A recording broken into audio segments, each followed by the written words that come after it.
Madame, monsieur, bonsoir. À la une de ce journal du jeudi 22 novembre, la lutte des forces de l'ordre contre le phénomène grandissant des cambriolages dans l'Aube. Hier soir, une réunion publique était organisée à Origny-le-Sec pour mettre en place un réseau de voisins vigilants.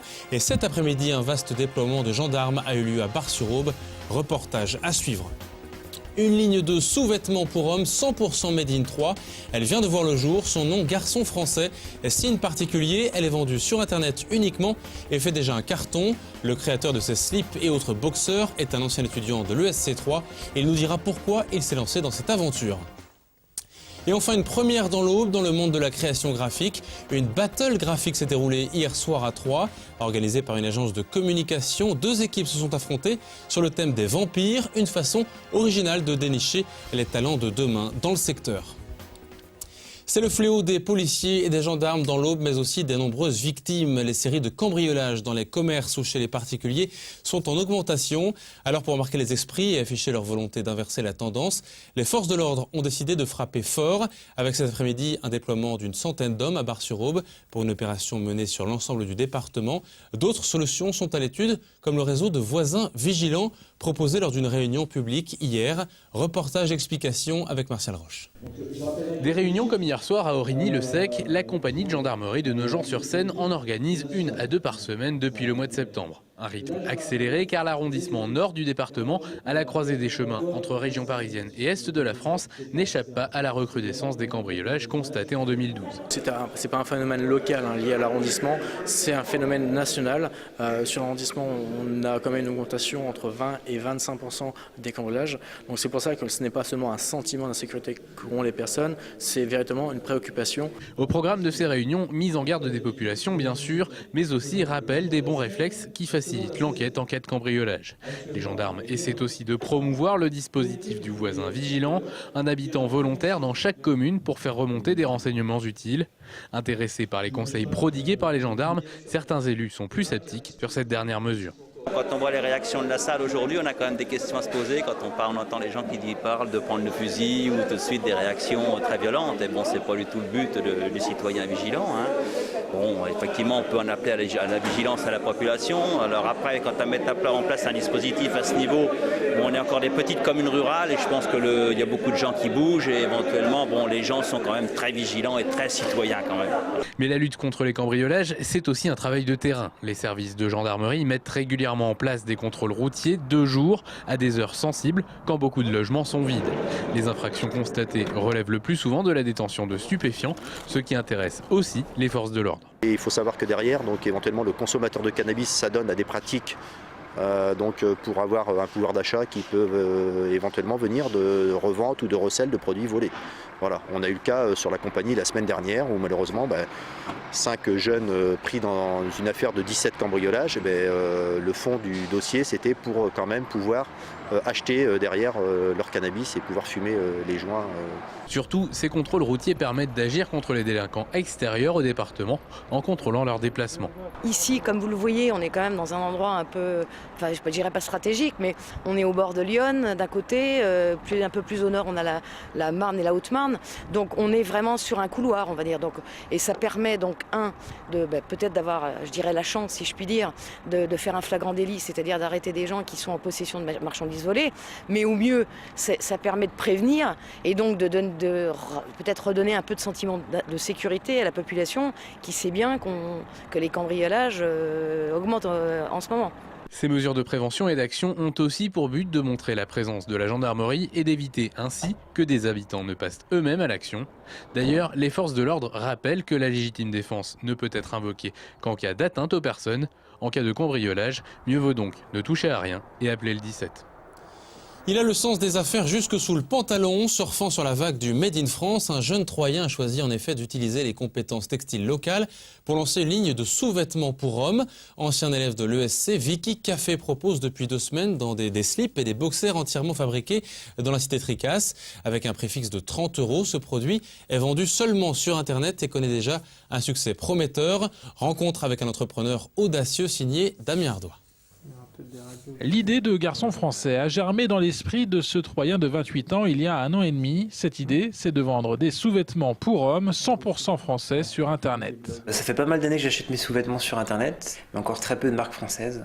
Les marques françaises actuellement fabriquent à l'étranger et je voulais vraiment créer une marque qui soit fabriquée en France, qu'on puisse exporter savoir-faire français et promouvoir la qualité française. À part les élastiques venus d'Auvergne, tout est fait dans l'agglomération troyenne. Le tissu vient de l'entreprise Bugis à la rivière de Corps. Les étiquettes sont réalisées par Aube Vignette et la confection est finalisée par Emo. Un garçon français est en plein dans la mouvance du Made in France. Lorsque je me suis lancé dans le projet, ça commençait tout juste. L'engouement qu'on a eu pour le Made in France, finalement je suis arrivé au bon moment sur le marché pour profiter de cette remise en question de la manière de produire. Pour se lancer, Vicky Café, un ancien de l'ESC3, a vendu son appartement et englouti toutes ses économies. L'investissement en temps est aussi très important. Pour l'instant, on se labore. Le jeune entrepreneur navigue entre Troyes et Paris pour faire vivre sa société. À lui, les tâches de réception des commandes, de relations avec les fournisseurs, d'envoi des marchandises et de communication. C'est énorme, mais c'est tellement intéressant. Je suis tombé sur des partenaires troyens de qualité qui aiment leur métier. C'est beaucoup de travail, mais c'est tellement passionnant que j'ai plus l'impression de m'amuser plutôt que de travailler. S'amuser, mais de manière très professionnelle, à l'image du site internet en lui-même et de la séance photo dans un hôtel troyen par un photographe reconnu. Le site Garçon Français est officiellement en ligne depuis le 19 novembre. Une cinquantaine de commandes ont déjà été passées. Les acheteurs semblent séduits par la gamme de 10 produits. Malgré le prix, Vicky Café assume ce produit 100% français. La différence entre une fabrication chinoise et une fabrication troyenne, française, c'est de l'ordre de 3 à 4 fois plus cher. Donc évidemment, la marge est inférieure à ce qui peut se faire sur le marché, mais c'est une stratégie commerciale. Je préfère avoir moins de marge pour vendre moins cher et que le produit soit plus accessible pour que le plus grand nombre de consommateurs puissent découvrir cette qualité française. Un boxer, un slip ou un débardeur 100% français à 29,90 €. Vicky Café espère vendre via Internet 10 000 pièces lors de la première année d'existence du Garçon Français. Autre cocorico local sur le plan gastronomique, cette fois une petite choucroute à emporter entre midi et 2, pourquoi pas. Voici la dernière innovation de la choucrouterie Laurent de Brienne-le-Château, un industriel qui se lance dans la vente directe et les circuits courts. Objectif, changer l'image du chou et ne pas le réduire au plat alsacien. Un accent de modernité pour cette production locale avec une voiture électrique verte baptisée Sochou. Elle stationne du mercredi au vendredi devant la gare de Troyes en milieu de journée. Écoutez les précisions de François Laurent, co-dirigeant de la choucrouterie Laurent, au micro de Christian Vira. Couleur vert, c'était pour montrer que le produit vient directement des champs. On a voulu dynamiser ce légume très sain, très diététique, avec des qualités nutritionnelles importantes. C'est riche en vitamine C, riche en fibres. À la base, nous sommes des industriels, d'autant plus que nous sommes le premier fabricant de choucroute français. C'est pas vraiment notre vocation d'aller faire de ce qu'on appelle de la street food. La choucroute est trop enfermée dans cette idée de plat garni de type alsacien. On a du mal, je vous avoue, auprès de nos distributeurs de faire passer ce concept. Alors on a franchi le pas en se disant allons directement vers le consommateur pour lui proposer cette offre un peu novatrice. Un événement inédit dans le monde de la création et du graphisme. La première battle graphique qui s'est tenue hier dans les locaux d'une agence de communication à Troyes. Le principe, un thème imposé, des écrans d'ordinateur et un temps à partir de 20 minutes seulement, des créateurs pleins d'idées et un public qui vote pour l'équipe qui lui a tapé dans l'œil pour le plaisir et pour trouver également de jeunes talents dans le secteur. Cette battle graphique avait pour thème les vampires. Christian Vira assistait hier à cette première. Cette première battle graphique a réuni près de 50 amateurs et 8 participants au concours, le tout dans une ambiance obscure sur le thème d'Halloween et de l'horreur. Sur le tour numéro 1, vous allez en fait piocher un visage d'une des 4 organisatrices et vous aurez 20 minutes pour le transformer en vampire. Ça dure combien de temps ? 20 minutes. Les deux équipes qui s'affrontent travaillent en binôme. L'un manipule le logiciel professionnel, l'autre le coach. De sang qui coule des yeux. Ouais, attends, je vais déjà lui noircir les yeux. Ouais. Ça décerne un vampire. C'est des méga cernes. Des gros cernes. Des indications, des idées, voir ce qui lui plaît ou pas. Durant l'épreuve, le travail des deux équipes est diffusé en direct sur 2 écrans géants.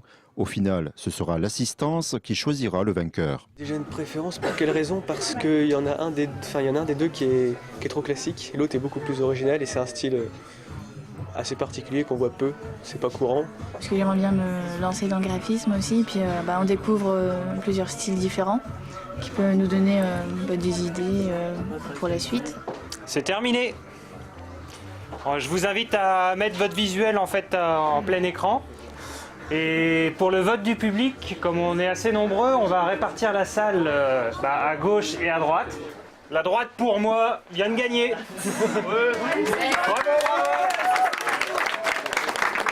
Cette battle graphique a été imaginée par l'agence de communication Groupéa, un moyen pour le gérant de repérer des talents et bien plus. Parce que ça nous fait plaisir déjà, donc c'est le côté festif qu'on aime bien. Le deuxième point, c'est qu'on est dans notre métier. En fait, on crée tous les jours des visuels. On fait appel tous les jours à des gens qui créent des visuels. Et il était tout naturel de se challenger un petit peu. On se challenge tous les jours, mais là, c'est plus ludique. Notre métier tous les jours, c'est de trouver des sujets qui vont faire parler de nos clients à moindre frais. Une battle graphique, c'est un sujet qui fait parler de nous à moindre frais aussi. Donc, on est une fois de plus dans notre métier. Les graphistes ont pu montrer leur créativité sur des thèmes comme la zombification présidentielle et l'apocalypse à l'occasion de la fin d'un monde le 21 décembre prochain. La fin d'un monde, en effet. On referme ce journal avec une belle initiative, une opération de nettoyage citoyen organisée ce dimanche à Troyes par l'association Eco-Campus Troyes. Elle ambitionne de mettre un gros coup de propre sur les rues et les parcs de Troyes et permettre ainsi le recyclage d'un maximum de déchets tout en faisant passer un message sur la réduction des déchets. La première étape dimanche, le parc des Vassaules, puis le centre-ville, boulevard Gambetta. L'action est menée dans le cadre de la semaine de réduction des déchets qui a lieu en ce moment. Écoutez les précisions de Nicolas Wormser à l'origine de cette mobilisation.